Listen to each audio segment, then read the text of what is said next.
Alô, amigos e amigas, esse é o programa Cidadania, que continua ouvindo diferentes setores da sociedade sobre a expectativa que mantém em relação ao novo ano legislativo que agora se inicia, inclusive com mudança nas mesas do Senado e da Câmara. Para saber agora o que pensa o mundo do trabalho, os sindicatos, os trabalhadores sobre a pauta específica do interesse dos trabalhadores, nós vamos ouvir aqui hoje um especialista nessa matéria. É o Dr. Antônio Augusto de Queiroz, que é o analista político do DIAP. DIAP é Departamento Intersindical de Assessoria Parlamentar, com 30 anos a completar brevemente de trabalhos prestados à classe trabalhadora. Muito obrigado pela presença aqui. Eu que agradeço.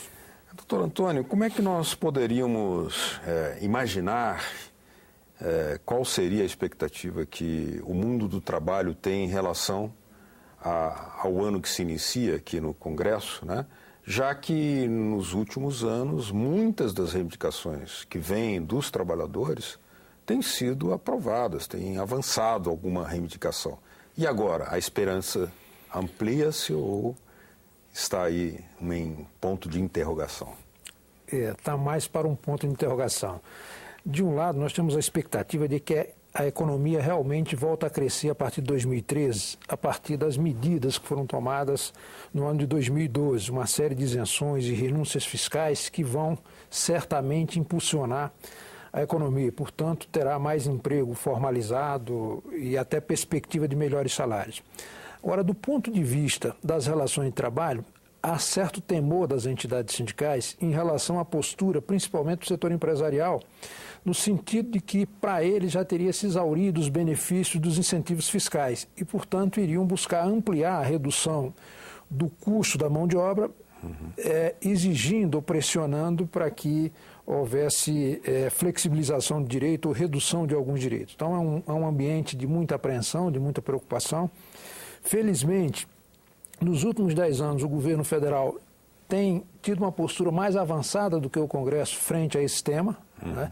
Tomando iniciativas em favor dos trabalhadores ou vetando matérias que prejudicam os trabalhadores. Isso dá um certo conforto desse ponto de vista, mas de qualquer maneira vai ser um ano muito disputado nesse campo das relações de trabalho. E muito provavelmente as entidades sindicais retomarão as marchas em relação a isso, muito em função da postura da Presidente da República recentemente, que tem ouvido com mais frequência o setor empresarial do que os representantes de trabalhadores. Embora ela tenha sido generosa para com os trabalhadores, porque sancionou uma série de leis que trouxe benefícios nesse período. Mas há essa preocupação de que os empresários possam convencê-la de que ela deve flexibilizar relações de trabalho.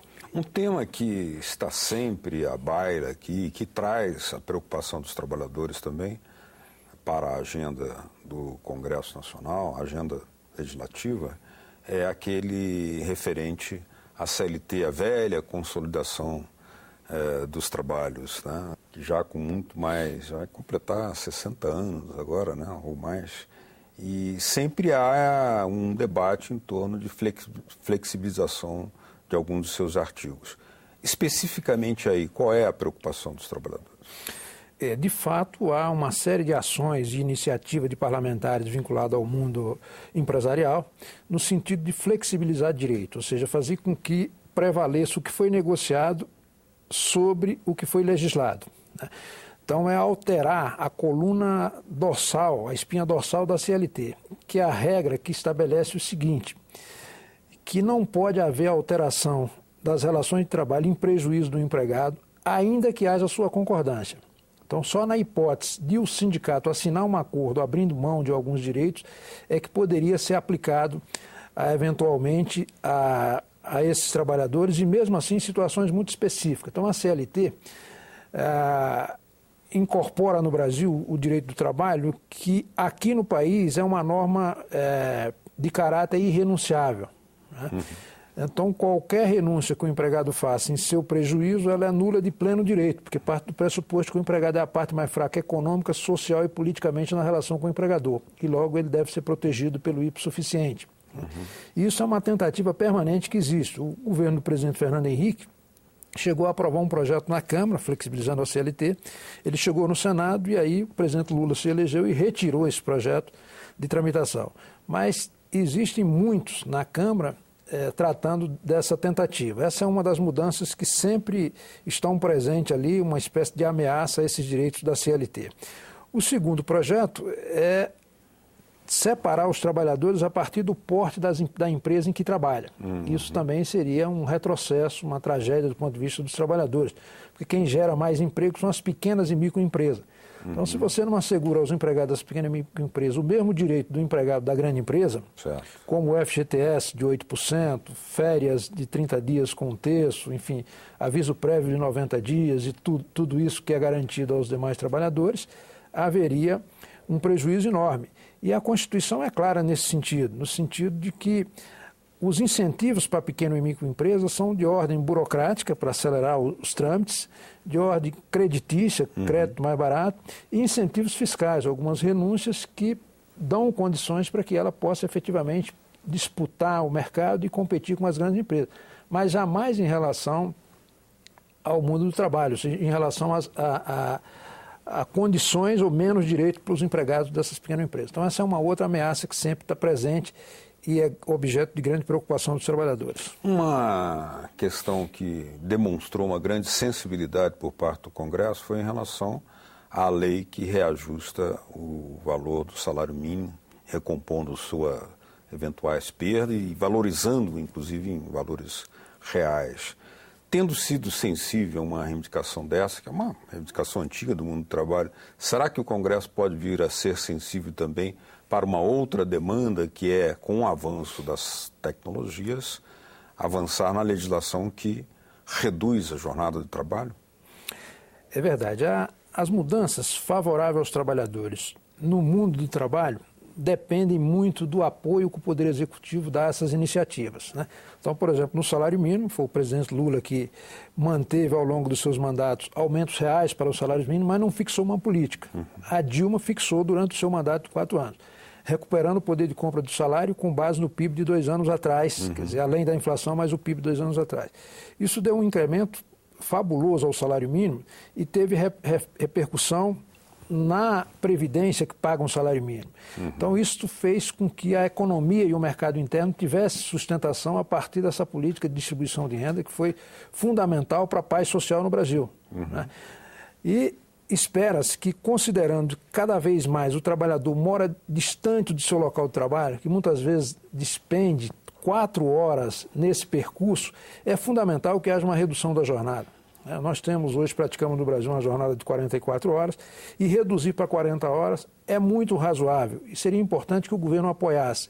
Isso não vai inviabilizar as empresas e vai, pelo contrário, favorecê-las na medida em que o trabalhador terá menos acidente, ficará menos cansado e, portanto, terá condições de produzir mais. Nós já tivemos na Constituinte uma redução de 4 horas, eram 48 horas, se mudou para 44, num ambiente de crise econômica e, mesmo assim, não houve aquela tragédia que se prenuncia com a redução da jornada, que as empresas se inviabilizariam, tal, etc. Isso é um discurso que é muito presente. Tal. Então, a gente espera que a presidente da República se some nesse esforço e terá o apoio e a pressão do movimento sindical para viabilizar essa matéria, que seria um salto de qualidade importantíssimo neste ano de 2013. Uma característica desse ano legislativo que se inicia é que no Brasil, de 2 em 2 anos, tem eleições. Isso afeta muito o ritmo dos trabalhos do parlamento, é natural em qualquer parte do mundo. Mas nesse ano há também a coincidência não havendo eleições, há a troca das mesas. O que isso pode significar em termos de sensibilidade, em ritmo, em esperanças para o mundo do trabalho em relação ao Congresso? Pois é, sempre que há uma eleição de presidente da República, se cria a expectativa de grandes reformas, né? Essa expectativa se renova no meio do mandato do presidente da República, quando se renovam as mesas diretoras da Câmara e do Senado, em que se debate essa pauta do que é importante votar no parlamento, que ficou represado do ano anterior, etc. Então, tem perspectivas, este ano que não há eleição municipal à frente, de que alguns temas que ficaram pendentes, que não foram possíveis de viabilizar, especialmente no primeiro ano da legislatura, que agora retomem. Por exemplo, reforma política, né? É um tema que pode ganhar impulso nesse momento. Agora, o que é curioso, fazendo só um comentário específico sobre a questão da reforma política, é o seguinte: o que há quase que um consenso na sociedade para mudar não se muda porque a exigência de quórum para modificar é muito elevada. Você tem que alterar a Constituição, que é o caso do fim das coligações nas eleições proporcionais. E o que seria fácil, do ponto de vista de número de votos necessário, que exige apenas uma lei ordinária, que é o caso do financiamento público de campanha, ou mesmo do fechamento da lista por partido, isto exige maioria simples, seria fácil, mas o grau de polêmica é tal que nenhuma força política reúne voto suficiente para aprovar. De qualquer maneira, é um ambiente que, em função desse episódio recente do julgamento do Supremo, dá uma pressão maior em relação a esse tema, e eu acho que pode voltar à agenda. Acho que também virão para a pauta, certamente, temas que já foram debatidos em outras oportunidades, como, por exemplo, a regulamentação do uso da medida provisória. O parlamento reclama muito que o governo usa abusivamente. E sempre que há eleição para a renovação da Câmara e do Senado, esse tema vem à pauta. Então, ele pode ganhar um impulso de restringir o emprego, o uso da medida provisória. Também o orçamento impositivo é um tema que sempre está presente. Agora, quando se fala em orçamento impositivo, está se falando, cá entre nós, cá entre nós, milhões de telespectadores. Quando se fala em orçamento impositivo, está se falando, na verdade, executar efetivamente as emendas dos parlamentares, né, que ficam como um instrumento de barganha do governo que só libera na hora da votação importante, etc. Tal. E pode também entrar para essa pauta, por decisão do Supremo, uma metodologia, uma forma, um rito de votação de vetos, né, que começou a já haver pressão do Judiciário em relação a isso. E certamente continuará uma agenda remanescente da sessão legislativa anterior, que é a agenda federativa. Quer dizer, o Senado não aprovou até 31 de dezembro do ano passado a composição do Fundo de Participação dos Estados e Municípios, que é a decisão do Supremo, e que este ano terá que tomar essa providência, além de outras que tomou e que serão tomadas no sentido de reduzir a guerra fiscal entre os Estados, né, e dar um pouco mais de racionalidade na relação entre esses Estados do ponto de vista da tributação, para que não haja prejuízo para o próprio país e para a geração de emprego nessas regiões. Né? Falando um pouco nos avanços sociais garantidos aos trabalhadores pelo Congresso, pelos parlamentares, tivemos aí a regulamentação dos direitos dos empregados domésticos, né, que é um avanço importante. Será que isso anuncia ou faz dar mais esperança de que a PEC de trabalho escravo ganhe um ritmo para ser finalmente aprovada? Certamente. Eu acho que há duas propostas de emenda à Constituição, sob exame do Senado em particular, que já passaram pela Câmara, que são as propostas de emenda que tratam da punição severa com a expropriação da propriedade onde for localizado a prática de trabalho escravo ou trabalho degradante, né? E também a PEC que estende aos trabalhadores domésticos o mesmo tratamento dos trabalhadores urbanos, do ponto de vista dos direitos. Essas duas matérias estão aqui no Senado e acho que no mundo do trabalho são as duas matérias que têm mais perspectiva na minha avaliação. A terceira, que se encontra na Câmara, embora tenha sido uma iniciativa do Senado, né, já aprovada aqui, é o projeto que trata da extinção do fator previdenciário. Certo. Eu não nutro muito expectativa em relação à extinção, mas uma flexibilização. Como seria como isso? A adoção, por exemplo, da chamada Fórmula 95, que foi adotado na PEC paralela dos servidores públicos, para estabelecer o seguinte: o fator previdenciário é uma fórmula que considera, na hora do cálculo, a expectativa de sobrevida do trabalhador, sua idade e seu salário durante esse período, né, e o tempo de contribuição. E esse cálculo, quanto maior a expectativa de vida, menor será o seu benefício previdenciário quando se aposentar. Então, para não prejudicar tanto aqueles que, por necessidade familiar, tiveram que começar a trabalhar mais cedo como arrimo de família, para ajudar no sustento da família. Exatamente, as famílias mais humildes. Famílias mais humildes, exatamente. Está sendo proposta uma alternativa que consiste no seguinte: o empregado que, somando tempo de serviço e idade, no caso do homem, atingir a chamada Fórmula 95, ele pode se aposentar sem as perdas do fator, independentemente da sua idade. E no caso da mulher, a Fórmula 85. Certo. Isso foi aplicado para os servidores públicos e funcionou muito bem.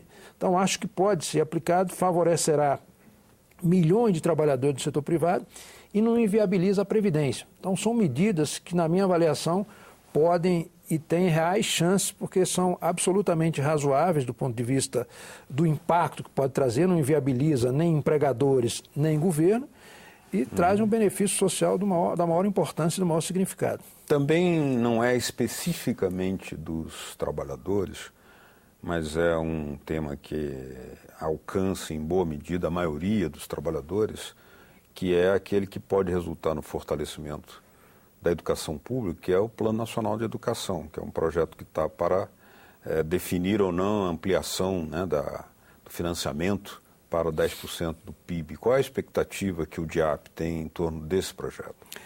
É que é uma matéria que vai andar certamente. É um avanço importantíssimo, se aumentar de algo em torno de 6% o gasto com a educação para 10% de modo gradual, ao longo de uma década, um pouco mais do que isso. Isso vai ser muito importante porque o Brasil, nos últimos 10 anos, corrigiu algumas injustiças com políticas afirmativas, ou seja, você pegou algum segmento que era completamente excluído e deu a esse segmento condições de virar cidadão, ainda que do ponto de vista do consumo. Esse cidadão, se utiliza no Brasil, não é muito correto, mudou de classe social, quer dizer, ele melhorou de padrão, entrou para a condição de cidadão efetivo. E no momento em que ele entra para essa condição, se não tiver educação pública de qualidade e saúde de qualidade, ele vai tentar ir para a escola privada e para o plano de saúde e não terá meios para se manter nessa condição e voltará à condição anterior. Então, para manter esse padrão, né, manter essas pessoas incluídas, há necessidade de um investimento forte em educação e saúde.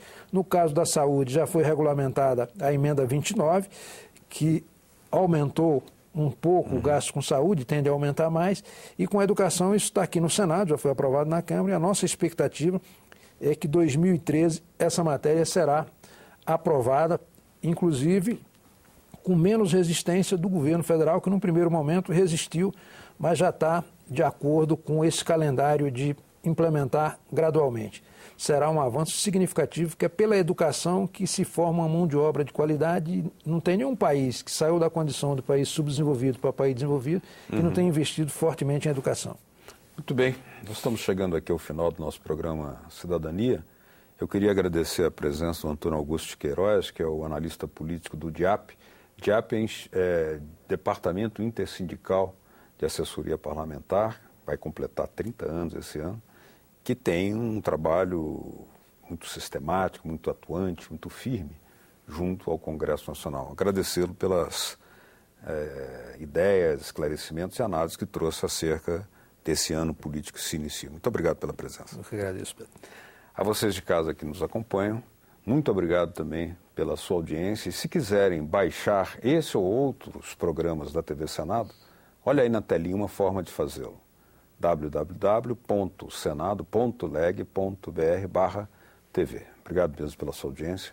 Até o próximo Cidadania. Tchau.